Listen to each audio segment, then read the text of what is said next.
hello, hello, comment allez-vous? Je suis ravie de vous retrouver pour cette nouvelle vidéo. J'espère que vous allez bien, que vous avez bien commencé votre semaine, mais surtout que vous avez trouvé la force et le courage pour affronter les défis au quotidien. Comme annoncé, sur ce sujet qui me tient tant à cœur, c'est comment concilier la vie privée, la vie familiale et la vie professionnelle. Nous avons le plaisir d'accueillir aujourd'hui Karine qui nous donnera sa vue d'ailleurs, qui partagera avec nous ses astuces pour concilier tous ces éléments. Maman, c'est un défi au quotidien. Entrepreneur ou la vie professionnelle est également un défi au quotidien. Et Karine va partager avec nous les astuces et les moyens qu'elle a pu mettre en place pour concilier ces différents éléments. Karine, merci beaucoup d'avoir accepté notre invitation, de te rendre disponible pour échanger avec nous sur ce sujet qui n'est pas simple. Comment vas-tu? Bonjour Karine, bonjour à tous. Merci déjà de m'avoir invitée sur ce plateau par rapport à cet échange. Je suis ravie. Et voilà, moi je vais plutôt bien. Je me présente directement. Voilà, je suis Karine, voilà, maman de 2 enfants. Et je suis très passionnée par la cuisine. Et aujourd'hui, voilà, je viens vous parler de ma façon de faire, de ma façon de concilier la cuisine, le professionnel, et puis ma vie privée et ma vie de famille, de mère de 2 enfants. Voilà. J'avoue que ce n'est pas du tout facile, mais voilà, je vous expliquerai. Non, mais on imagine bien que ce n'est pas simple. Et je pense que beaucoup de personnes sont en attente des moyens que tu as pu mettre en place. Donc, si je comprends bien, Karine, en fait, ton activité tourne autour de la cuisine. Est-ce que tu peux nous la présenter rapidement, en quelques mots? Moi, je suis entrepreneur, voilà, j'ai pu créer une micro-entreprise qui s'appelle Camer Dishes. Donc, c'est une entreprise qui traite de la cuisine, dont je fais dans le traiteur, je fais dans la livraison à domicile, je fais dans le chef à domicile aussi. Donc, quand on parle de traiteur, chef et livraison à domicile, c'est pour les repas pour vos communions, les baptêmes, voilà, des événements. Voilà, donc c'est ça. Alors, d'où est venue cette idée? L'idée, je dirais, je le fais depuis des années, d'abord par plaisir, parce que tout d'abord, j'aime cuisiner et vu qu'il y a pas mal d'événements dans le secteur des Africains et puis des Africains et Camerounais en particulier, donc je me retrouvais à chaque fois dans des baptêmes, des communions et voilà, des anniversaires en train de faire la cuisine. Et à chaque cuisine, il y avait toujours des compliments, des choses comme ça.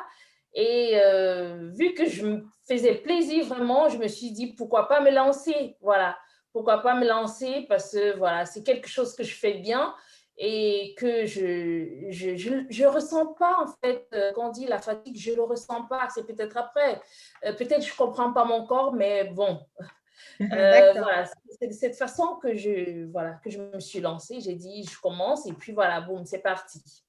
C'est vrai que le plus difficile, c'est souvent le premier pas, hein. Une fois qu'on a fait le premier pas, on n'a pas d'autre choix que de faire les autres. Et quelles ont été tes forces ou les difficultés que tu as pu rencontrer? Alors, je vais commencer par les difficultés parce que les forces, voilà, j'en avais vraiment. Quand vous faites quelque chose par passion, par plaisir, les difficultés, il y en a, mais ça vous paraît moindre. Voilà. Donc, les difficultés que j'ai rencontrées, c'est au niveau du lancement, quand il fallait peut-être du matériel. C'est ça, c'est là où j'ai éprouvé des difficultés, parce que dans tout traiteur, il faut des chiffon dish, il faut des jolis couverts, il faut des jolies assiettes, des choses comme ça. Il faut des grands plateaux, il faut des marmites, voilà, il faut une belle cuisinière. Donc, c'est ça, c'est là où j'ai eu beaucoup de difficultés. Et voilà, tout doucement, j'ai essayé de pallier à ça. Parce que vous ne pouvez pas commencer et puis aller, à moins que, voilà, qu'on avait prévu les milliards de côté, mais voilà, tout doucement, j'ai essayé d'acheter le matos petit à petit. Et voilà, je me suis lancée tout doucement. Oui, Par contre, par ailleurs, les points positifs, il y en a tellement. C'est d'abord le premier point naturel, c'est que je le fais par amour. Voilà, donc je le fais par amour.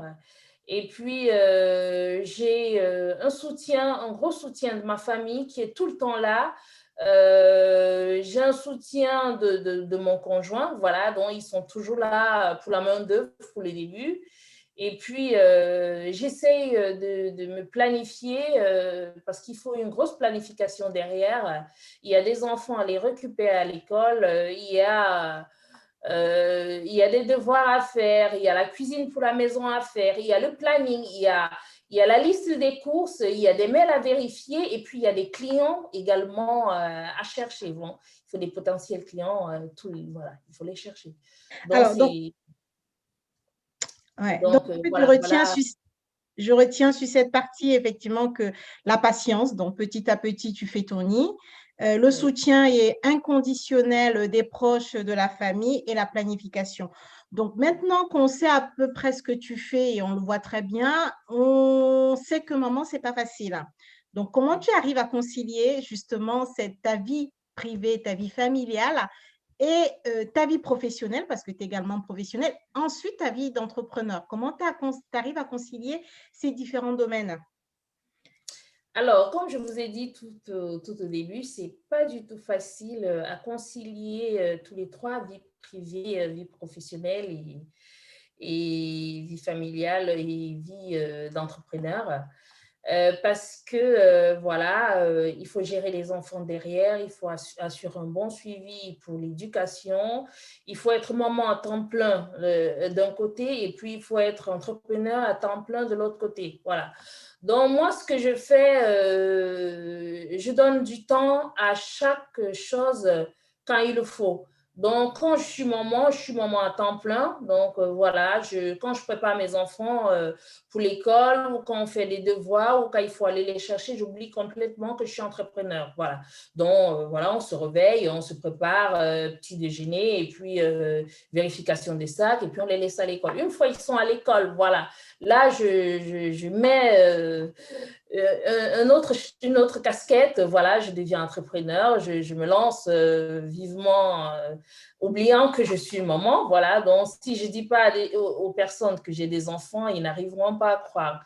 Voilà, donc, et puis, quand je finis avec mon planning, je vérifie, je joue beaucoup sur le timing. Il faut regarder l'heure de sortie de l'école, peut-être l'heure, s'ils sont en garderie, l'heure de fermeture de garderie, aller les chercher. Et puis, après, voilà, donc quand on les cherche, il y a un gros suivi derrière avec les enfants. Tous les mamans le savent, hein. Donc, voilà, j'oublie une autre casquette déjà et puis je me plonge encore dans ma vie de maman. Après, quand je finis avec mes enfants qui sont au repos, je reprends encore ma vie. Je vérifie, voilà, comme tout entrepreneur, à la fin de journée, il faut vérifier les mails, il faut vérifier des choses, ce qu'on a fait, ce qu'on n'a pas fait, ce qu'on doit faire demain. Il faut, voilà, vérifier les dates, les échéanciers, des choses comme ça. Donc, voilà, c'est un peu de cette manière que j'arrive à me gérer. Alors, donc, si je devais retenir deux choses importantes de ce que tu viens de dire, c'est donc l'organisation et la planification et la séparation des fonctions, si je peux appeler ça comme ça, c'est-à-dire tu dédies chaque temps à chaque domaine, vraiment de manière complète. Une fois qu'on est maman, on est maman. Une fois qu'on est professionnel entrepreneur, on est professionnel et entrepreneur. Ce qui te permet dans cette organisation-là de rester épanoui et de pouvoir participer à chacun de ces domaines avec le bien-être nécessaire et la disponibilité nécessaire pour les uns et les autres. C'est bientôt les fêtes de fin d'année et si tu avais un conseil à me donner pour une jolie table de fin d'année pour recevoir mes convives, quel serait ce conseil ou une suggestion, une idée? Alors, un petit conseil, moi je conseillerais bien les gens, tout d'abord, dans la petite décoration des fêtes. Donc, quand je parle des décorations, ça rentre bien dans le visuel, hein, ce n'est pas encore tout ce qu'on va manger. Donc, quand je parle des décorations, c'est une belle table, modifier un peu, refaire la table, pas des choses de tous les jours, je vais dire une belle nappe, sortir des belles assiettes, mettre des petites dans les grandes, sortir des jolis couverts avec des jolis verres, mettre un peu de lumière, voilà, un tout petit peu. Bon, si c'est pour les fêtes de Noël, peut-être des petits sapins là-dessus, une petite couleur rouge, voilà, pour manifester le rouge de la période de Noël. Ou si ce sont des fêtes d'année, pourquoi pas le vert. Après, ça dépend de chacun, ça dépend des goûts de chaque personne. Donc, pour moi, d'abord, la table bien décorée, c'est déjà une sensation de fête, voilà. Donc, voilà, si vous pouvez d'abord déjà bien faire la déco du lieu de réception, c'est important. Et puis, en ce qui concerne les repas, je ne sais pas si tu me l'as demandé, en ce qui concerne les repas, tu voudrais bien… Vas-y, moi je suis preneuse de tous les bons conseils. Hein. Un repas peut-être de Noël. Après, moi, je vais bien dire, ça dépend de la culture de chacun, ça dépend des goûts de chacun. Moi, particulièrement, je partirais peut-être sur une entrée un peu simple, peut-être, je vais dire un morceau de foie gras, un petit pain, des petits toasts, des choses comme ça, pas des choses de tous les jours, même si vous y mettez certaines choses qu'on trouve tous les jours, les boudins, les petits canapés, il faut quand même quelque chose de nouveau, parce que voilà, on aime bien le neuf, tout le monde. Donc, il faut un repas qui est exceptionnel. Et puis, ça, c'est les entrées légères. Et puis, en plat chaud, bon, pour les fêtes, il y a pas mal. Pas troubler l'esprit, voilà. Moi, je partirais sur des choses à la braise, peut-être, de la viande au four avec un peu de légumes là-dessus. Et un peu de poisson, nous, on aime bien le poisson à la braise, chez nous, les Africains, les Camerounais. Un peu de poisson à la braise avec le complément qui va avec. Et en dessert, c'est comme vous voulez, soit une bûche, soit des fruits, des choses légères. Et puis, vous pouvez y rajouter du Ferrero, du chocolat, des choses qui vous font plaisir. Voilà. Surtout le chocolat noir. Tout le monde sait que je l'adore. Voilà, c'est du chocolat noir.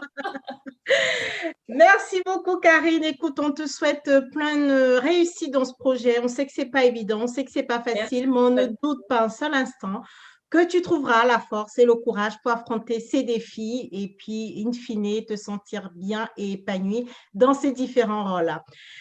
Je vous souhaite une excellente semaine à tous et je vous dis à très vite. Merci, Karine.